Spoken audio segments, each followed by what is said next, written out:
सल्लल्लाहु अलैहि वसल्लम।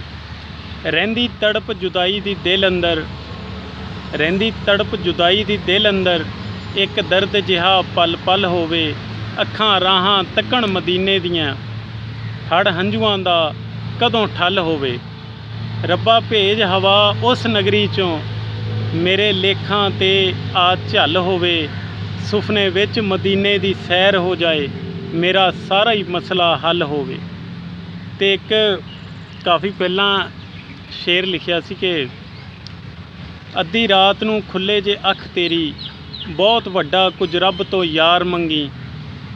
तखत ताज हुकूमत ना मंग बैठी, ना कोई वड्डे वड्डे कारोबार मंगी। गल गुर दी सुण अखलाक अहमद, इक्को दुआ मंगी बार बार मंगी। सजदे विच सिर रखी ते रो रो के, कमली वाले दा फकत दीदार मंगी। सजदे विच सिर रखी ते रो रो के, कमली वाले दा फकत दीदार मंगी। सल्लल्लाहु अलैहि वसल्लम।